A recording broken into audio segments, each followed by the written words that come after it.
So what about the other 1% of the UFO phenomenon? Has there ever been legitimate sightings? As promised, we're going to cover this 1% in a future episode, but I'll share with you something a wise man once shared with me. Before we should start focusing on dealing with problems outside our world, we should first focus on solving the problems within our world. And before you can start solving problems within your world, you first have to solve problems within yourself and within your surrounding environment of family and friends. So basically what I'm trying to say is that we have priorities that we need to focus on first and foremost so we can successfully build our lives and our minds. Now, it's no secret that the difference between what the government knows about UFOs and aliens and what is shared or released to the public is extremely enormous. And unfortunately, governments and several organizations on Earth are taking advantage of the UFO phenomenon to achieve worldly agendas. So why do we see particle beams, huge ones, firing at things that are, you were saying 200,000 Gs? Yep.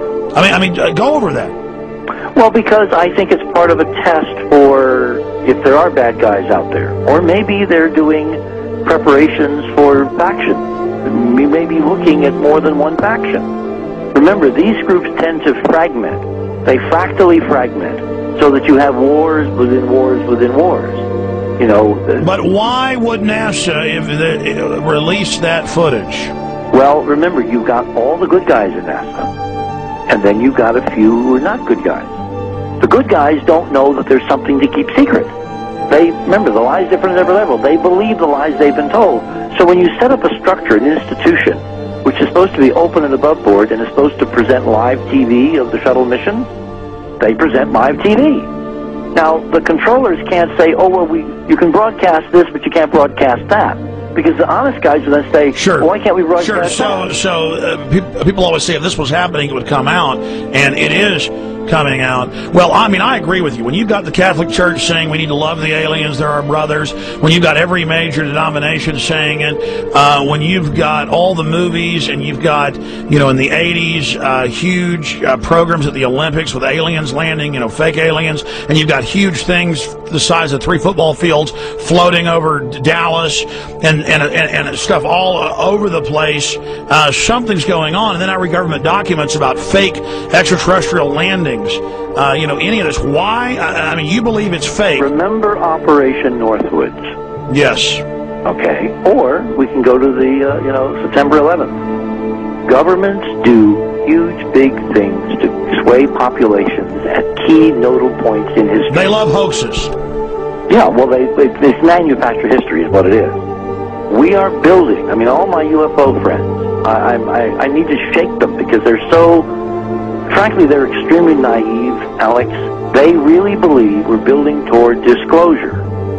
I believe we're building toward a mass, carefully manufactured, fake event where ETs, who are really humans, who are really part of this secret clique, who are probably Nazis, you know, who have developed or perfected their technology from World War II, which is why you've got to get, Joseph on. They are going to basically fake out the world.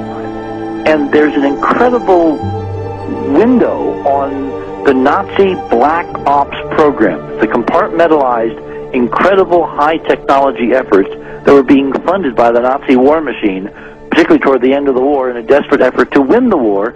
And they fastened their hopes on several key technologies, some of which appear to be the control of gravity itself, which again is a separate piece of data from my work, which came at this from a hyperdimensional physics perspective. I mean, we know there's a lot of suppressed technology. I mean, 20 years after the B-2 bomber was already in service, they declassify it. So we have a lot of cases of that. We know there's a whole shadow government.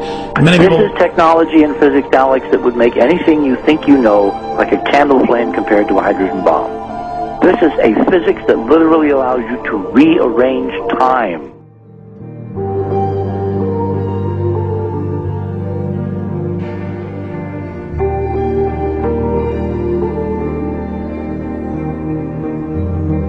But I mean, imagine you've got all these compartments in these pyramids, pyramids within pyramids of compartmentalization. That's why that's the New World Order symbol. And I mean, we don't know what they've got because they are so secret. We know they lie so much. We just know it's advanced. Mainline scientists say they're 30 years advanced. So Richard C. Hoagland, what I'm saying to you is, I'm entertaining what you're saying. I respect you. I think you're a great guy. My only issue is, like you said, dealing with what we know they could be up to. The fact, Alex, we have done experiments. We have our own data. We have experiments now from the Soviet Union. 30, 40 years when the Iron Curtain came down, you know, when Glasnost finally prevailed, a huge amount of stuff was declassified from the KGB as well. And we now have put this data together.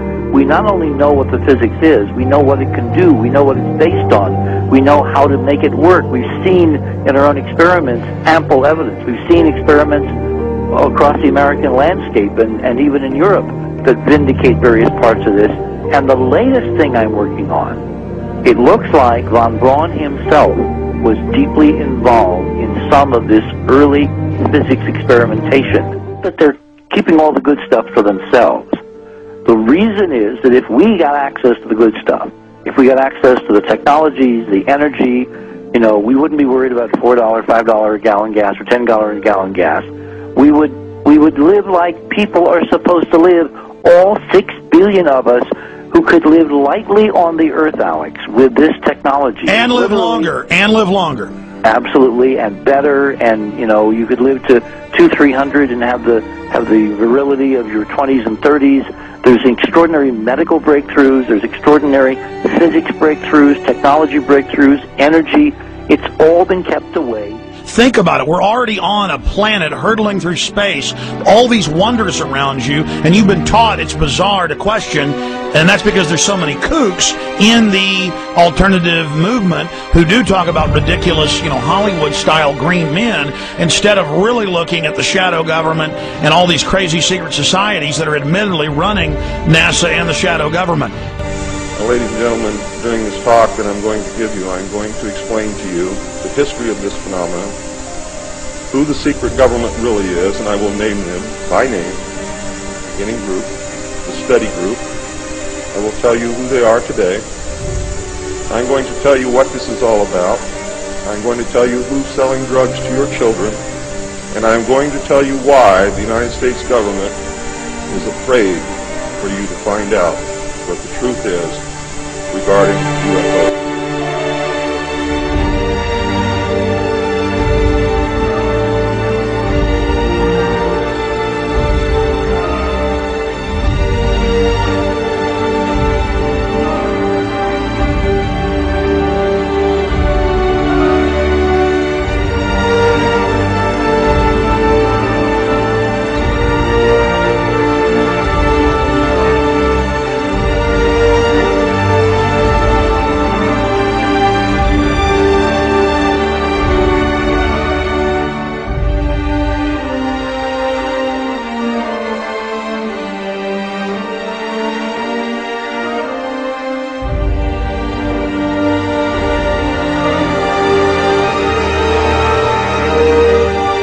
And it turns out that even though she remembered that she'd been part of the team to debrief the astronauts, she couldn't remember a thing that they said.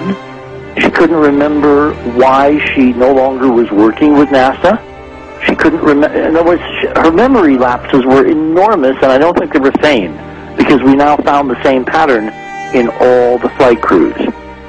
Because the awful truth, Alex, is they have been brainwashed. They have been mind controlled. They have had a technology, a very sophisticated technology, which took away the real missions that they experienced.